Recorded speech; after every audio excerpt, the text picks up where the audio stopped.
Bismillahirrahmanirrahim. Assalamualaikum warahmatullahi wabarakatuh.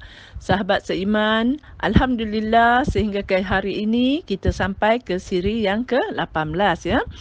Hari ini kita bincang-bincangkan apakah sunnah-sunnah yang dicontohkan oleh Rasulullah sallallahu alaihi wasallam sewaktu baginda bersiap untuk tidur ya, iaitu sunnah-sunnah mendatangi tempat tidur di malam hari.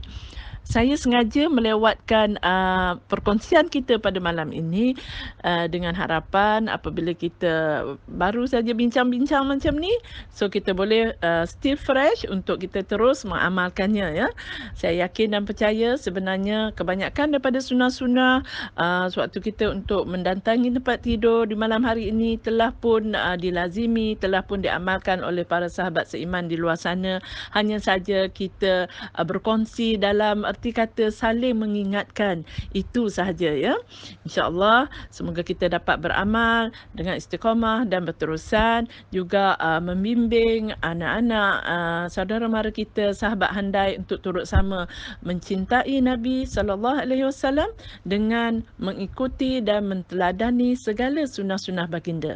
Okey. So daripada hadis yang diriwayatkan oleh Al-Imam Al-Bukhari, iaitu daripada Al-Bara' bin Azib radhiyallahu anhu, dia berkata, Rasulullah sallallahu alaihi wasallam pernah bersabda kepadaku, jika engkau hendak mendatangi tempat tidurmu, maka berwuduklah seperti mana engkau berwuduk untuk solat. Kemudian berbaringlah pada sisi menghadap sebelah kanan, lalu ucapkanlah doa. Ya, doa ini dapat kita kutip daripada buku Sahih Al-Bukhari dalam kitab Al-Adab. Begitu juga banyaknya warisi doa-doa yang baginda baca yang dapat kita ambil daripada buku doa dan zikir Hisnul Muslim ya, iaitu himpunan buku-buku himpunan zikir-zikir yang mana menjadi perisai bagi orang-orang muslim untuk kita beramal dengannya ya. Kemudian apa yang kita dapat daripada hadis yang mulia ini adalah di mana kita sebagai orang Islam, sebagai orang-orang yang beriman, kita adalah disunahkan untuk tidur dalam keadaan suci ya. Dalam keadaan suci supaya kita tak tahu bila kematian itu akan menjemput kita. Sekiranya kita mati dalam keadaan kita telah berwuduk, setidak-tidaknya kita mati dalam keadaan yang fitrah ya, yang sekalipun kematian itu datang secara mendadak, tetapi kita dengan berwuduk sebelum tidur tadi, insya-Allah kita akan mati dalam keadaan husnul khatimah ya. Kemudian selain itu dalam keadaan tidur dengan berwuduk ini ya, InsyaAllah ianya dapat mendekatkan kita kepada mimpi yang baik-baik dan menjauhkan kita daripada permainan syaitan dalam mimpi yang buruk ya. Sesungguhnya mimpi yang buruk itu datang daripada syaitan kan. Kemudian apabila kita disunahkan lagi berbaring di sebelah kanan, ini sangat baik untuk jantung kita kerana jantung kita berada di sebelah kiri. Bila kita baring di sebelah kanan, posisi berat badan kita itu tidaklah menghempap jantung yang berada di sebelah kiri badan kita ya. Jadi masya-Allah betapalah segala kebaikan itu akan datang dengan sendirinya bila kita mengikuti Al-Quran dan Sunnah. Yakin dan percaya kerana Allah yang menciptakan kita, Allah Maha tahu apakah yang terbaik untuk kita dan disampaikan melalui Nabi Muhammad sallallahu alaihi wasallam untuk disampaikan kepada kita umatnya untuk kita beramal dan beriman yakin dengan apa yang Nabi sampaikan pasti ada kebaikannya walaupun mungkin tidak dapat dibuktikan pada zaman Rasulullah, tetapi akhirnya kajian medis pada hari ini membuktikan semuanya mengandungi 1001 macam kebaikan untuk diri kita sendiri pula ya. Okey, dalam hadis yang kedua daripada Huzaifah radhiyallahu anhu, dia berkata, Nabi sallallahu alaihi wasallam jika hendak tidur pada malam hari, beliau meletakkan tangannya di bawah pipi beliau, lalu mengucapkan, Ya Allah, dengan menyebut namamu, aku mati dan aku hidup. Dan jika bangun, beliau mengucapkan, segala puji bagi Allah yang telah menghidupkan kami kembali setelah mematikan kami dan kepadanya kami akan dibangkitkan. Amin. Ini adalah hadis riwayat Al-Bukhari dan saya yakin kebanyakan kita semua dah hafal doa yang sangat ringkas dan pendek ini ya.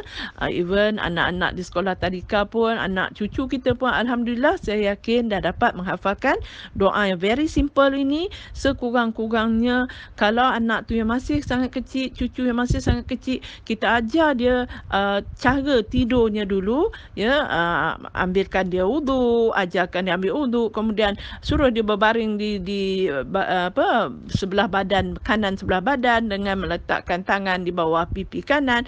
Saya rasa it's very interesting untuk ajar anak-anak cucu kita yang kecil-kecil, dan sekiranya mereka masih belum hafal dengan doa ini, amalkan saja, suruh mereka membaca bismillah ya, dan kemudian bangun pagi sekurang-kurangnya dengan menyebut lafaz alhamdulillah. Okey. Dengan ini saya rasa kita dapat mendidik anak cucu kita dari awal lagi. Dari awal lagi dalam keadaan nak tidur tu memuji Allah, bangun tidur juga dengan memuji Allah. Okey. Kemudian kita nak pergi ke tempat tidur itu, Rasulullah sallallahu alaihi wasallam juga ada menasihatkan kita melalui hadis larangan baginda, iaitu baginda melarang kita membiarkan lampu dalam keadaan menyala apabila kita hendak tidur ya.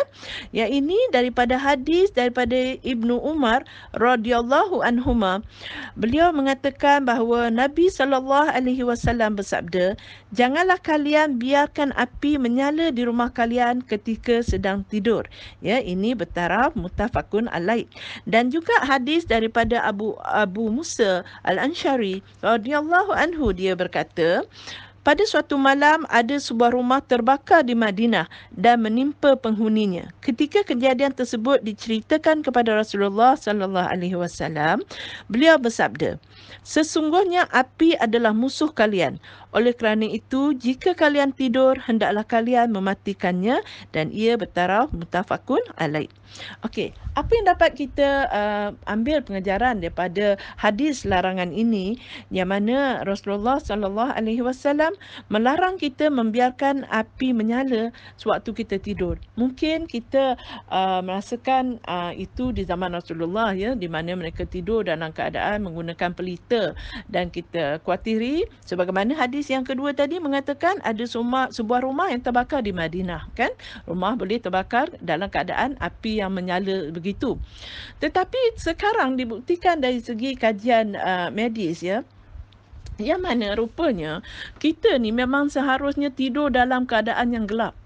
Apabila kita tidur dalam keadaan yang gelap, hormon dalam badan kita ni yang dihasilkan dinamakan melatonin ni, dia adalah suatu merangsang untuk growth hormon kita ya, iaitu bagus untuk memperbaiki sel-sel kita. Sekiranya kita luka atau sebagainya, ini adalah growth hormon yang sangat membantu untuk memperbaiki semula sel-sel tubuh badan kita, sama ada kanak-kanak untuk pembesaran mereka ataupun untuk kita orang yang telah dewasa ini memperbaiki sel-sel tubuh badan kita.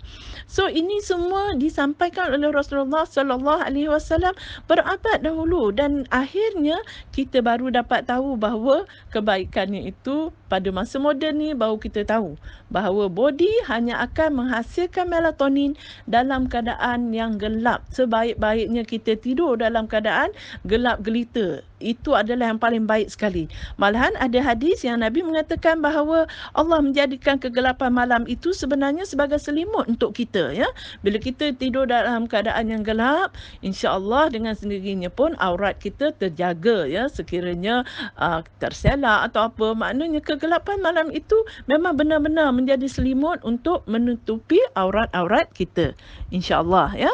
Okey, kemudian apabila kita dah tahu yang kita sepatutnya tidur dalam keadaan yang gelap, dan kemudian kita tidur dalam keadaan berbaring di badan sebelah kanan, meletakkan tangan di pipi bawah kita sebelah kanan kan, apa lagi yang patutnya kita lakukan setelah kita tidur? Banyak hadis-hadis yang mana menerangkan zikir-zikir yang terbaik untuk kita amalkan sewaktu kita tidur malam ini ya.